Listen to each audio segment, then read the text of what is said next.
Nice, always that. Yeah, and we're live. So, hello everybody. We are on the essay discussion once again, discussing how it failed miserably, how the U.S. maybe has to do some work on how it will defend Taiwan. First of all, my guest for this evening, Bishop. How are you? I'm fine. How's everybody else doing? Yeah, low effort. For some reason, I'm really tired. But yeah, how are you, Rupert? I'm well. Well, I guess in at this point you're quote unquote my co-host, aren't you? Huzzah! I'll take that promotion. Okay. Or Hierarchy you has the been established. yeah, or he runs the show. I'm just a muppet that can't speak English to to run the show in secretly. Okay, about the essay or the article. Um, what did jump out for you guys? The article. Well, Sorry, go ahead. just briefly that it fits into a pattern. We'll go more into detail about that later, but this seems to be a reoccurring theme in large-scale war games that the US has undertaken recently. But yeah, go ahead, Bishop.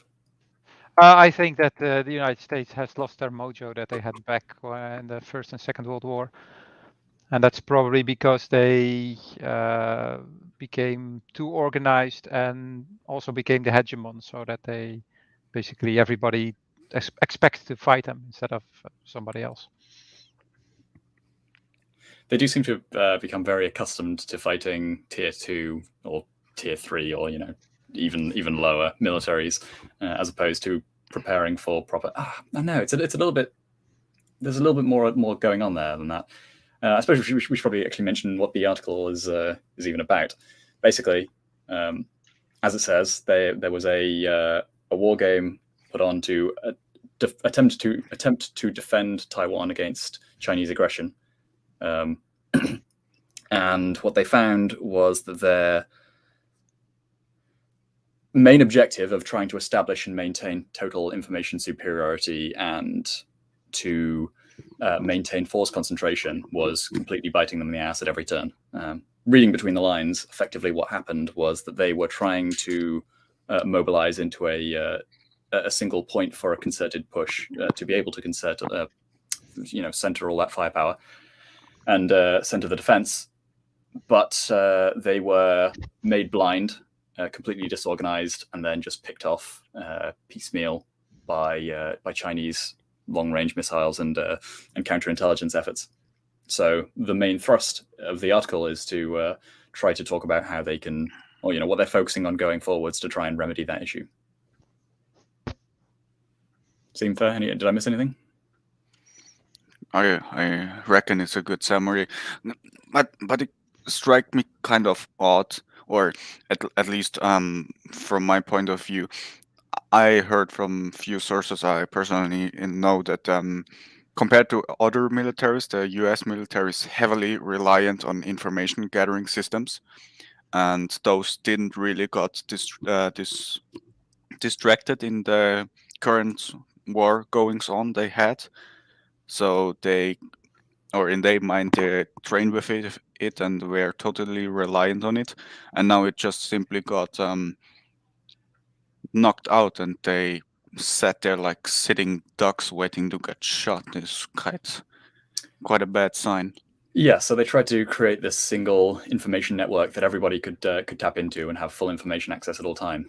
Sounds great in theory, but if you create a single point of failure and it fails, then well, you've lost all of your information network, and all of your training on how to information gather seems to have gone along with it. So they were, yeah, as you said, left sitting ducks essentially. Again, this is reading between the lines. I don't have much more detail, but that seems to be what happened based on what their conclusions were and what they're looking to do going forward. In fact, you could quickly scroll down and we'll have a look at what their actual proposals are for how to remedy the shortcomings that they came across. Yeah.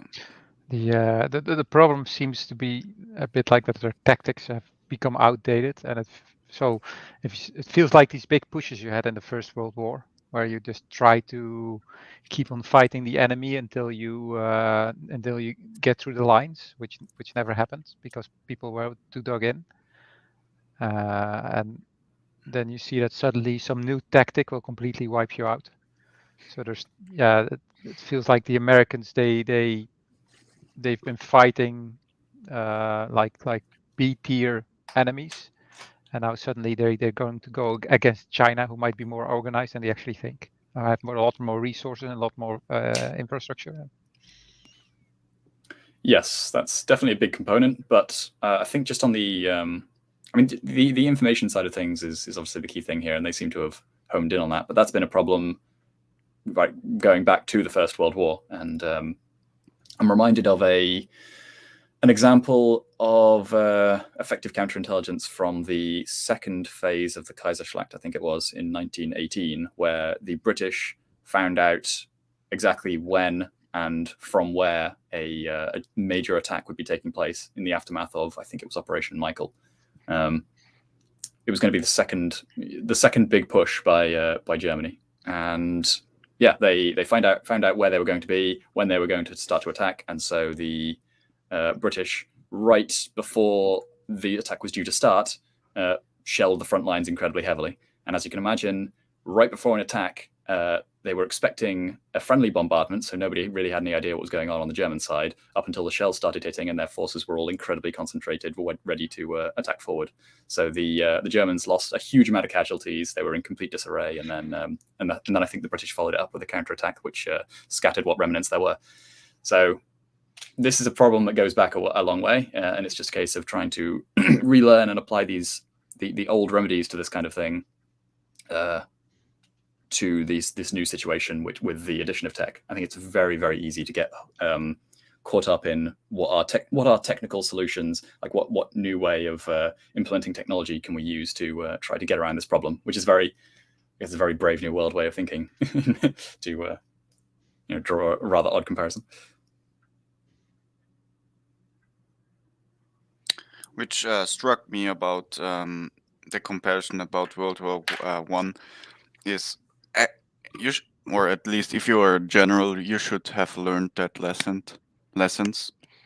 So I don't really know, or at least if you don't know it, keep it under tight lock so your enemy don't know. So I don't really know if this is a promotional tool to get more importance in the defense department, or what this is just a leak fighting against China.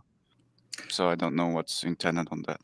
I mean, the fact that they've been so upfront about some of this stuff is suspect, I suppose, because yeah, you got to bear in mind that China is paying attention to all of this kind of information that comes out. But it is also worth bearing in mind that you don't get a perfect transfer of information from generation to generation. You do very often have to relearn lessons, and sometimes the lessons that you learned are not the correct lessons, and sometimes there are lessons out there in the ether that people should have been paying attention to, and that they were watching the outcomes. It's just that information was not able to pass through into the wider structure, and so they sort of resist information, or perhaps there's information leakage between generational transfer. Especially considering America has,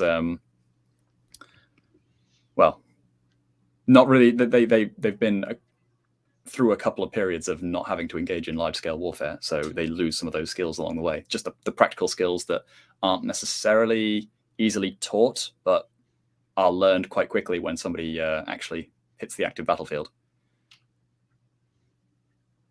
Yeah, but don't forget that the U.S. Military is a giant meat grinder that just kills everything it touches.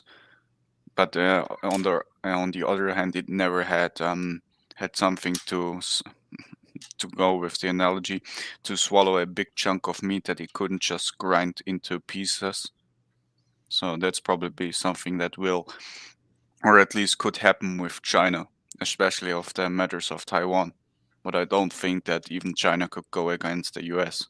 because even as it's looking like American is falling down, China is still a bigger paper tiger.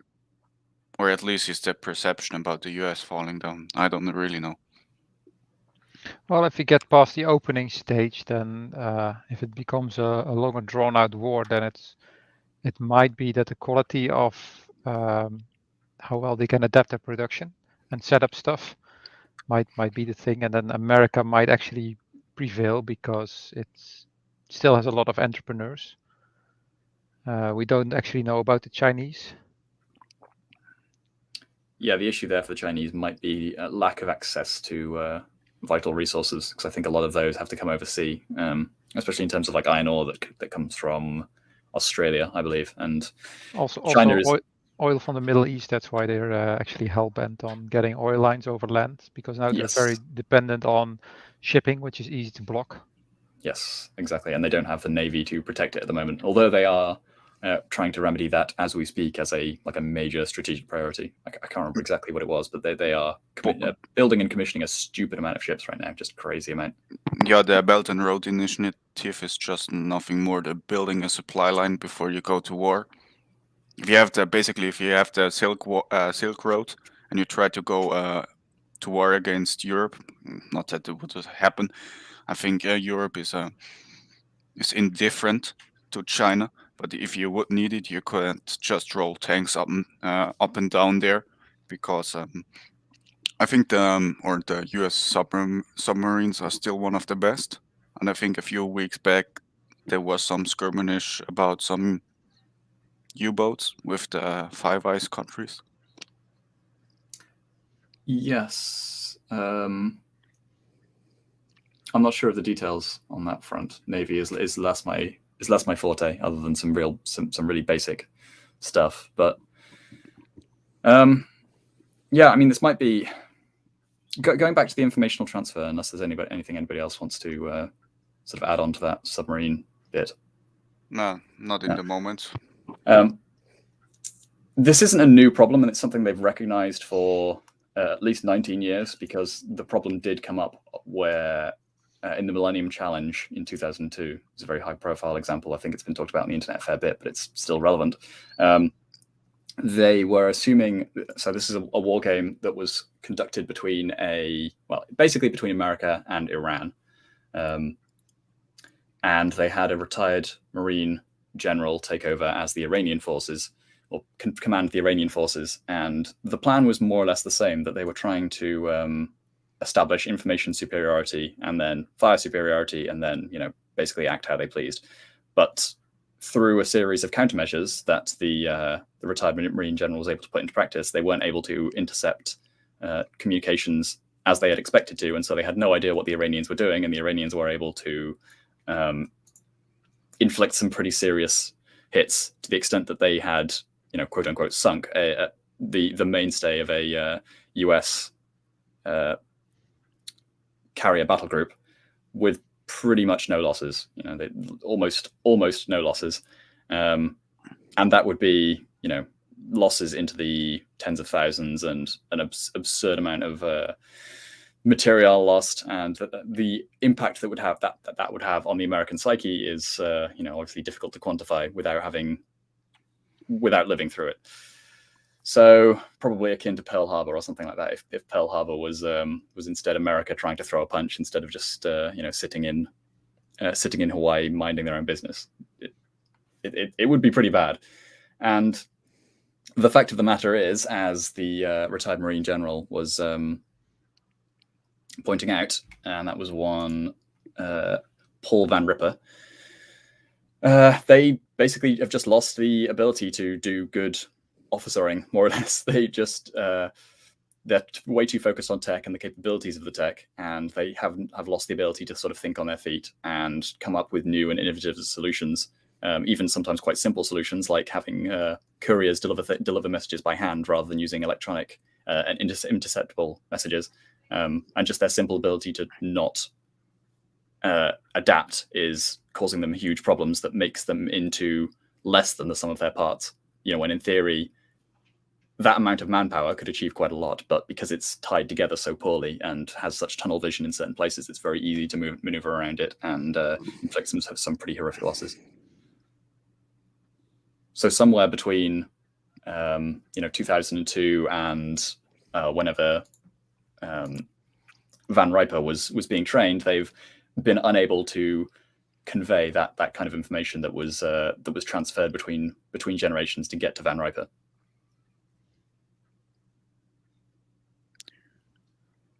Bishop, you have something to add?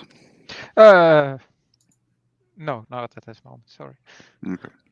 I just had a point, but I lost it at the moment, so I try to remember it. Sorry Go that. ahead. Rambling a little bit too long. Yeah, no, go ahead, August. I mean, the same applies in some other high-profile war games, notably in Sky Shield 1 and 2. I believe the RAF was able to use like simple, relatively primitive countermeasures and misdirection to basically nuke the entire east coast of America in a simulated strategic nuclear air attack. They prepared using the I think it was the NORAD defense system to sort of try to alert themselves to incoming attacks. They prepared for fairly extensive and more complicated technical countermeasures, but apparently they had not prepared for simple chaff and foil basically just thrown up to disrupt sensors. And so through that, they were completely able to avoid, the RAF were almost completely able to avoid interception, and the Vulcan bombers were able to, quote unquote, nuke pretty much the entire East Coast and then get home safely. So the reliance on technology is causing problems here, and I think it's probably something about command structure, if I had to guess, and the way that they're being trained and the way that they're trying to convey information. But maybe there's something more fundamental at play. It's kind of hard to tell where I'm sitting. But what I suspect is that incidents like the one in the article are going to probably continue to be a problem until something more fundamental is changed. I don't think they can tweak around the edges, as the article seems to be suggesting. Mm-hmm. I remember my point, and another problem America is probably having is that the enemy of the United States have observed that tactics and strategic, and could even probably pick up some hardware left in Afghanistan to figure out the tactics and strategies of the United States and observe them and enact countermeasures. What percentage of Chinese students were spies? It was enormous numbers. I was trying to look that up not too long ago. If you can remember, then I'll be very grateful. But it's quite obvious that China has been preparing to fight the US, and even over a scuffle like Taiwan, which is for them is like it's their next door neighbor, while the US actually has to fight something all the way across the Pacific, which is already a logistic challenge. So apart from that, if they also lose the information edge, then they're basically sitting ducks. Yeah, this is the issue. And if they would, go ahead, Rupert. I was just going to say, reiterate the point that for some reason, the way that all these technologies are combining together is causing them to be less than the sum of their parts. So, in theory, putting, X number of tanks, X number of amphibious assault vehicles, and X number of soldiers into a place should give you a certain amount of results. But, for some reason, when they're combining all this together, something gets lost in the process of commanding it all, and it all becomes less than what it should be.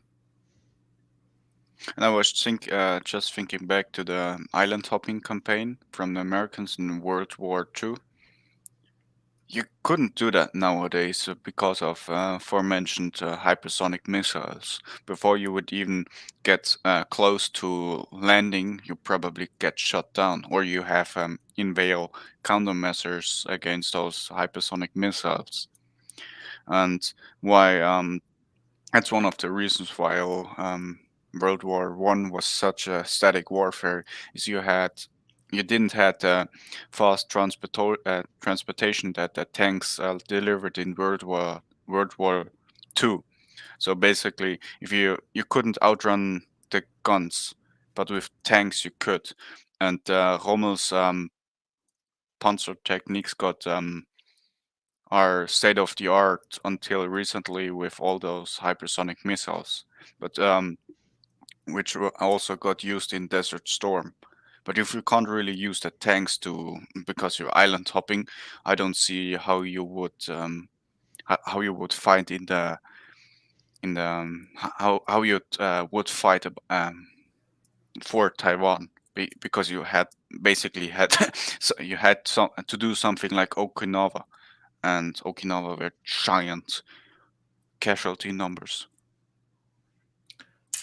I don't think it'd be an insurmountable problem. I reckon that there would be other ways that you could get around it. So, for example, if you're talking about like naval warfare and the problems that would be raised by missile technology in relation to that, then for one thing, there are countermeasures. It might just mean you have to reform your battle group somewhat to be a little bit more defensive in nature, rather than just like raw. How can we project as much power on land as possible? And you might have to resort to stationing your fleet out of harm's way, and then using smaller vessels that either aren't worth or can't be targeted by, and using those to actually transport troops. Maybe you have to rubber dinghy over an uncomfortable difference, but with like a powered rubber dinghy, essentially. Like these are solutions. And I know people who have a lot of experience with rubber dinghies and the sea. Well, exactly. Been a lot of training with that. Yeah, I'm sure you could find some expertise ready on hand. And and you would use those kinds of assets to transport troops. But the question is whether the current American command structure is going to be able to come up with those solutions, or are they going to try to sort of sit on their hands until a technological solution reveals itself where they can just sort of press a button in it and the job does itself. Do they allow for destructive creators like Patton, or have they all become managers? Yes, and do they allow for smaller or like lower level decision making to sort of create more ad hoc formations? And to the credit, to bring that back around, that is one of the things that I'm sort of getting from the thrust of what their actual solutions are. It's been 22 minutes. We should probably actually get on to what the actual recommendations are at the end of this article. They talk about. Yeah. Sorry, go on. Yeah, I just put it on the screen. There you go. Thank you. So they talk about improving their logistics, which is a very big problem. I can't remember the exact figures now, but I was looking into it recently, and the sheer amount of manpower and material it takes to field any given formation, just because of the sheer uneconomical nature of the way that they like to fight, with overwhelming firepower, a lot of armor, all that sort of thing, and all of the resources to maintain that need to be transported, and the transports themselves need to be protected. So you're adding more logistical weight, and that becomes very, very expensive very fast. And so protecting those logistics trains is proving to be a problem, and presumably that's something that came up where the forces were able to be isolated from any sort of resupply. And so they're looking at, of all things, rockets and space trajectory to get cargo to troops where needed. I mean, if they could do that and launch cans of beans and petrol from orbit, then all power to them. But I think that might be a little bit outside of our capabilities at the moment to do safely, anyway. Don't know. This sounds like a challenge for Elon Musk. Or the newly created Space Force, or Amazon. Apparently, they also should. Yeah, get the space. get Amazon, Space Amazon, and the delivery Space on it. So, what are you ordering on Amazon? Some ammunition. Perfect. I'll have them delivered from orbit, please. Yeah. On top of that, they are integrating different types of fire or force to go beyond the physical and try to move away from total concentration of sort of singular point of. There's a better term for this, and I can't remember what it is, but they're trying to make their fire and maneuver formations more ad hoc, is what I'm taking from the joint fire section. They are potentially adding more capabilities for lower level units to sort of generate force on their own, rather than trying to coordinate everything in one go, which is ultimately going to be less effective for the whole shock and awe doctrine that they were so fond of during the early 2000s and late 90s. But it might be it might be prudent, considering if their information network gets shut down, then at least they're encouraging some more autonomy among lower level commanders to try to get something else started and try to organize new formations on the fly, as it were. But this itself is also just sort of rediscovering older technologies almost, or older ways of doing things and techniques, because this is something that the Germans realized in World War II, and I'm sure prior, but that's the best example that comes to mind, with their idea of Kampfgruppe. That's always goes back to Clausewitz. Is that in Clausewitz? I don't remember that being in Yeah. Clausewitz. Okay. Yep, it's not really, but he says that officers need a lot of autonomy because they are best basically because Clausewitz distinguished between strategy and tactics, and if you read in there, somebody has to, or if you want to use those terms, somebody has to yeah, I lost the words, but somebody has to make the strategy and the tactics, and strategy is more for the higher ups, and tactics is how to get the strategy implemented. So basically, it's on the unit level. So the officer need a lot of more autonomy to do what they want. Yeah, considering the US is, in theory, very Clausewitzian in nature, I would expect that to play more of a part. And maybe that's just something they've lost along the way. But I know the British doctrine tends to encourage that a lot more vigorously, it seems. Anyway, I think in the end, it's all about the cost of information. So they spend a lot of money in making this central information system, which is prone to failure. And the way to deal with that is that your local commanders have local information, so they can make local decisions. If you are going to centralize information, whether this is in the army or the economy, then you will notice that it's just too expensive to do. And that expense could be in either in raw cost or in how fragile the system actually is. So yeah, the solution would be to like if you have centralized farming will fail because a lot of farming depends on local conditions, and then you will see that running your farms like a farm, like a local institution, works better. And the same it will probably be true in the battlefield. Well, this gets on to the next point, because I'll just read it out verbatim. The Pentagon's push to connect everything demands always-on, hacker-proof networks, and you can tell us whether that's going to be realistically possible, potentially. But in a country that can't really secure their own election. Well then, the goal is to fully... I think is the word you were searching for. Thank you very much. Yes, exactly. We're still talking about China, right? Yeah. Yeah. No. No. Yeah. The goal is to be fully connected to a combat cloud that has all information that you can access at any time, any place, so that, with joint fires, the data doesn't get exposed or hacked because it's housed in one central location, he says. I may have misspoke earlier when I said that they were trying to move away from a single point of failure, because this sounds a lot like leaning very far into a single point of failure. But it's just it's like a wet dream for Sun Tzu. Just get somebody in there, collect the data, get out, and you know everything, because everything is connected. Yeah, let's hope that the US military is completely clean of all infiltrators, and there's absolutely no one with ulterior loyalties. Motive, yeah. I'm sure they're fine. Yeah, I'm sure as well. Yeah. There's nothing else. Yeah, that's pretty much it. They want to maintain.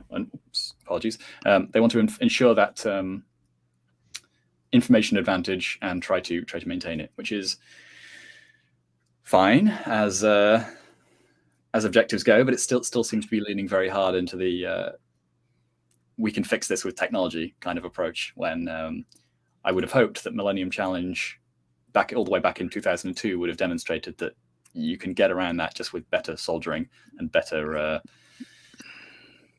approaches to problem solving in the officer corps. But well, apparently the US disagrees.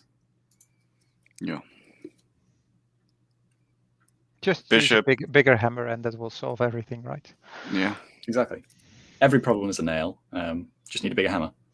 And if it isn't a nail, you will make it into a nail and still use the hammer. Exactly. So yeah, again we see a possible failure of over centralization. To try to optimize something, a problem which is inherently bad to optimize, whether it is growing crops or waging war. Potentially, yes. Well, yeah. I guess what would we? I mean, I've given my alternative, but what would you two consider to be a better way of approaching this problem? Oof. Do Come we really need Taiwan? Come on, let's go full on armchair strategist. Well, drive into the South China Sea with nuclear armed missiles onto the boat, and if they got shut down, and say to China, listen here, we know you can't do shit, so accept it, and if you try to ever move onto Taiwan, we'll blast you off of the face of the earth. Done. Place nuclear missiles into Taiwan and let's go. Hardcore. All right. You're only 1 degree removed from MacArthur. MacArthur's famous proposal to just create a fallout wall by nuking the entire border of North Korea between China. Yeah, well, if there's no China, there's no enemy. If there's no enemy, there can't be war. Simple as. Sound enough logic for me, Bishop? Can't argue against that. Rupert, what's your take? I mean, yeah, like I said, I've said this a couple of times, but I think that they need to focus on the ground level autonomy of officers and try to encourage them to have more autonomy and think more laterally rather than just approaching everything as a technical problem, because some things can be solved with just different applications of existing resources rather than creating a new resource that does that specific job, because the specific technology quite often has a countermeasure, and sometimes you're not even aware of what the countermeasure might be if you're not thinking laterally. Mm-hmm. That's something I noticed with a lot of the technologies that they were trying to implement, is that the countermeasures to them quite often are set up as things that the US would do, as in like technical countermeasures, whereas there are other ways. There are many ways to skin a cat. So sometimes they seem to miss the more basic ways of countering the various technologies that are put in play. So, like for example, at the Sky Shield example that I mentioned, where Vulcans were able to just perform some fairly basic misdirection, and in doing so, were able to send the interceptors on a bit of goose chase. Meanwhile, about 4 Vulcans, I think it was, were able to just sort of fly around the East Coast bombing with impunity. Simple stuff. It wouldn't be the first time that a high-tech enemy is defeated by low-tech tactics. Yeah, I think it's it happens to me a lot. If I quote unquote digitalize everything, I lose how to do it by hand. So basically, land nav is probably the if you ever had to do with officers and they say, yes, I can do land nav, basically meaning land navigation, but they can't, and you walk around about 12 hours in the dirt just because that idiot doesn't know where he's going, but he should have been. I think this would be a useful skill for the officers, because you in this situation you cannot really rely on GPS. If it ever happened that the GPS server is down, or the satellite. I'm quite sure that the first thing that will happen if a war breaks out is that one side will try to take out the GPS of the other. Yeah. Or jam it, because did the US Navy have the problem that they were so reliant on GPS that nobody could navigate by stars anymore, and that they had to teach people again how to use a sextant? Yeah, I wouldn't be surprised. Because if you don't have GPS and you're on this big ship, how do you know where you are? Well, you need a good watch to get the longitude. Well, that's not that hard, but to get the latitude, or the other way around, you need to observe the stars. Yeah, that's that's something we've been doing for centuries, but that's not something the average sailor knows how to do nowadays. Yeah, because there was that break in the continuation of the knowledge. The knowledge transfer was broken at some point, and so now it's something that we might have to relearn how to do. Well, that's the same driving to another town using a map instead of using your phone. Yeah. I'm also But if you can't use your phone because you might be tracked and shot down by the Chinese equivalent of a tomahawk, you might learn with you have to drive with goddamn it's a cart. You have to learn that again. You have to get a map from Michelin, and they Yeah. and there you have to drive, and then you have to realize that all these roads have numbers and all the exits have numbers. So Yeah. yeah. And also you need somebody next to you who reads the map, and then you get into a fight. That's the way we did it in the old days. Mm. The good old days. Yeah. And if somebody can read the map well, then he can also drive in a direction which is not to the top of the map, so they don't need to constantly rotate it. So. Well, on other notes, I think everybody is rearming themselves. America is using or is trying to get new guns into the military, for example. Can you see that? Yeah. I can see it. They try to replace the M4 and the SAW, which probably will not work. Or the prototype from SIG. No, I cannot find it at the moment. So basically, that's a SIG one. That's the Textron General Dynamics, and they even try to do stuff like plastic ammunition because it's just lighter. Being the point on optimizing logistics and stuff like that. I think they're trying to go caseless as well. So yeah, or plastic or caseless, something in between, or one or the other. That has been tried before, but it was mechanically was quite complex. Yeah, the G11 by Heckler & Koch.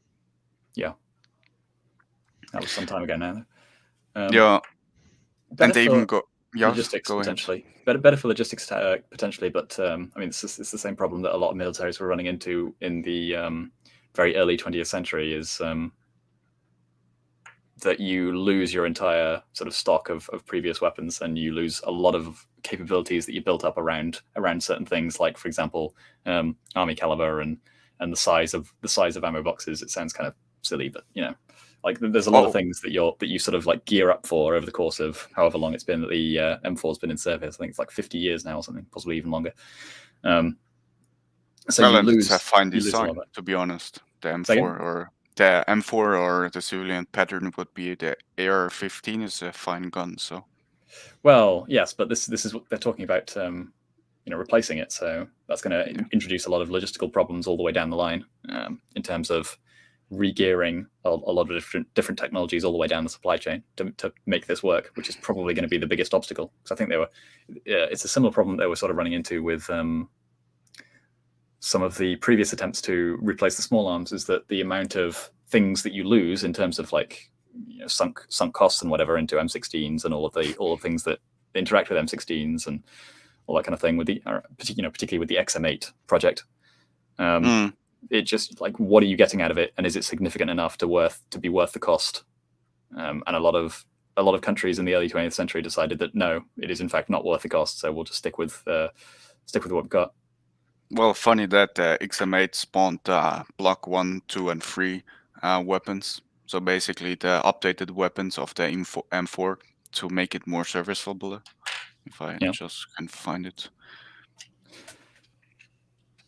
Yeah, I mean, companies rarely want to scrap all the developments that they tapped into, but I think it was the EM2 that was scrapped due to not dissimilar concerns that there was a desire to integrate all the supply networks together, despite the fact that the EM2 was, by most accounts, a far more modern rifle.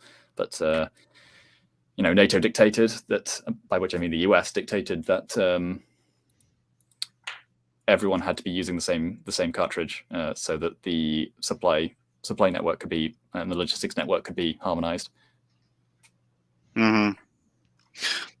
Yeah, well, but that's a funny story on itself. The 5.56 isn't really a pattern in ammunition. It's just an accepted standard, and it isn't even military standards.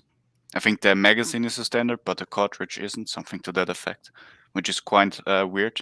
And regarding the cartridge, all these prototypes use 6.5 something, which is a bigger caliber designed for shooting farther in a straighter line without that much bullet drop.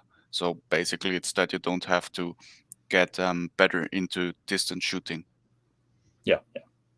The point blank range is further out, I think, is the term. Yeah. Well, I mean, we've trailed quite far off now, so Yeah, At I some point, any stream will become a gun stream. Yeah, I guess so. Okay, yeah, about the essay. It was a short one, quite readable, but it's quite lacking. On the other hand, I had to do a lot of background search as well, but yeah, it was interesting. Yeah. Any closing remarks, Bishop? The Americans were known in the Second World War to be really unpredictable, because while the Germans, when they had a broken tank, they needed to get a mechanic to fix it. While the Americans had hot rods and they know how to fix their Jeeps. So the Germans couldn't predict what the US Army would be doing, and they totally lost that edge because they basically became like the Germans when it comes to logistics. Yeah, that's a good comparison, actually. That's a good point, yeah. Maybe it'd be better to do. Sorry. Yeah, go ahead. There are some other developments that would be perhaps interesting to look into at some point, particularly some of the light infantry formations that are being created, particularly by Russia, but the US has been moving down this trajectory as well with some of their new vehicles that they're trying to introduce that would have more like a supplementing light infantry sort of capability with irregular formations that operate over long distances and move quite rapidly. So that's quite interesting, and we'll have to sort of see where that goes, because that's built on Russian experiences in Syria, in particular, which obviously the US has not had anywhere like the ground force experience that Russia's had. But it's effectively adapting the kind of tactics that we see used by groups like ISIS. You know, the whole what is it called now? The Toyota of that vehicle that they already use. Helix, that's it. Which is probably sponsored by the CIA, but continue. Yes. I know that the Dutch government has donated quite a lot of them. Okay. Yeah. Anyway, so the idea of taking that concept of technical warfare and technical as in using technicals and augmenting them with various specific capabilities of more heavy weaponry and using them as light infantry, effectively, almost reminiscent of the Russian Civil War and how that played out. So they're almost like reinventing the Tachanka and various other sort of cavalry formations that were so effective under those conditions. So that might be an interesting thing to take account of, because especially this issue of force concentration being very vulnerable to long range missiles and such. Light infantry formations replacing the more concentrated formations would be a logical countermeasure, and maybe that's the reason that Russia's going down their current path. I don't know. Could be in another series. Indeed. Okay. Do you have anything to shill? Nope. Same as ever. Just my my Twitter @RupertAugust and my my YouTube channel, which I haven't uploaded anything to a little while, but hopefully I'll get back to eventually. Bishop, you're off the internet, I guess. Besides this character, I was here before the internet, and I will be here after the internet. The eternal constant. Yeah, there's nothing like constant like the Bishop or the freelancer. Okay. On this cheesy note, I guess yes. Have a good evening. Goodbye, and yes. Good night.